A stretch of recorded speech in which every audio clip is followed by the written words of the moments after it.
बांग्लादेश में छात्रों के आरक्षण विरोधी हिंसक आंदोलन के बाद तख्ता पलट हो गया है। प्रदर्शन कर रहे हजारों छात्र पीएम आवास में घुस आए, जिसके बाद पीएम शेख हसीना ने अपने पद से इस्तीफा दे दिया। साथ ही अपनी बहन रेहाना के साथ देश भी छोड़ने पर मजबूर हो गई। उनके भारत होते हुए लंदन जाने की खबरें आ रही हैं। बताया यह भी जा रहा है कि पीएम हसीना देश से निकलने से पहले एक भाषण रिकॉर्ड करना चाहती थी, लेकिन उन्हें इसका मौका नहीं मिला और बीच में ही उन्हें देश से निकलने के लिए तैयार होना पड़ा। पीएम शेख हसीना के इस्तीफा देने और देश छोड़ने के बाद सेना ने कमान संभाल ली है। सेना प्रमुख जनरल वकार उज्जमान ने शेख हसीना के इस्तीफे की पुष्टि करते हुए कहा, अब सेना देश में अंतरिम सरकार बनाएगी। सेना प्रमुख ने लोगों से शांति बहाली की अपील भी की।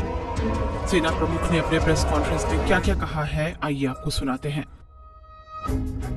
जो मांग है उसे हम पूरा करेंगे। देश में शांति वापस लाएंगे। तोड़फोड़ आगजनी मारपीट से दूर रहिए। आप लोग हमारे साथ मिलकर चलेंगे तो हालात सुधरेंगे।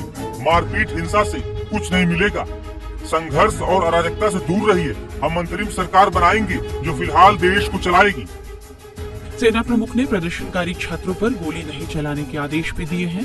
साथ ही उन्होंने कहा कि जो भी हत्याएं हुई हैं उस पर न्याय जरूर होगा। इधर मीडिया रिपोर्ट्स में बताया जा रहा है कि ढाका में हालात बेकाबू होते जा रहे हैं। करीब 4 लाख लोग सड़कों पर हैं। हालात बेकाबू होता देख एयरपोर्ट बंद कर दिए गए हैं। इंटरनेट पर भी प्रतिबंध लगाया गया है। शेख हसीना के इस्तीफे की खबर के बाद ढाका में जगह जगह हिंसा और तोड़फोड़ हो रही है। बांग्लादेशी मीडिया ने बताया है कि आंदोलनकारियों ने अवामी लीग के अध्यक्ष शेख हसीना के कार्यालय को भी आग के हवाले कर दिया और पीएम आवास पर भी प्रदर्शनकारियों ने कब्जा कर लिया। वहां लूटपाट भी की गई है।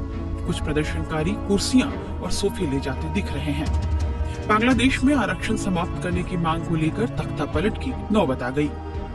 दरअसल प्रदर्शनकारी छात्र विवादित आरक्षण व्यवस्था को समाप्त करने की मांग कर रहे थे और लगातार प्रधानमंत्री शेख हसीना का इस्तीफा भी मांग रहे थे। आरक्षण की व्यवस्था के तहत बांग्लादेश के लिए वर्ष 1971 में आजादी की लड़ाई लड़ने वाले स्वतंत्रता संग्रामियों के परिवार वालों के लिए 30% सरकारी नौकरियां आरक्षित की गई हैं।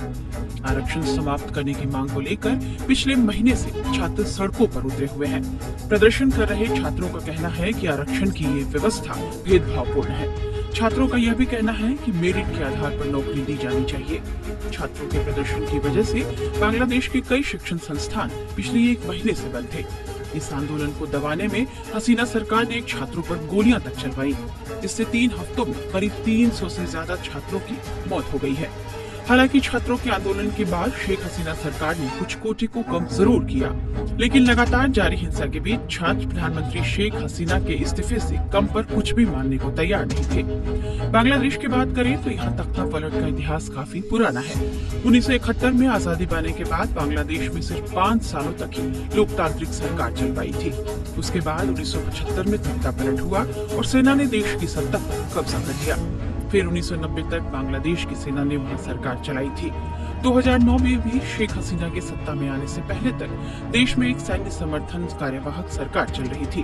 कह सकते हैं कि जब जब देश में अस्थिरता का दौर आया है, सेना ने न केवल सक्रिय रूप से सत्ता में भागीदारी दिखाई है, बल्कि कई मौके पर सरकार बनाने का काम भी किया है। हालांकि बांग्लादेश में जल्द ही नई सरकार के गठन का रास्ता साफ होता दिख रहा है। रिपोर्ट्स में कहा जा रहा है कि आरिफ नजरूल और सलीमुल्लाह खान बांग्लादेश का नेतृत्व कर सकते हैं।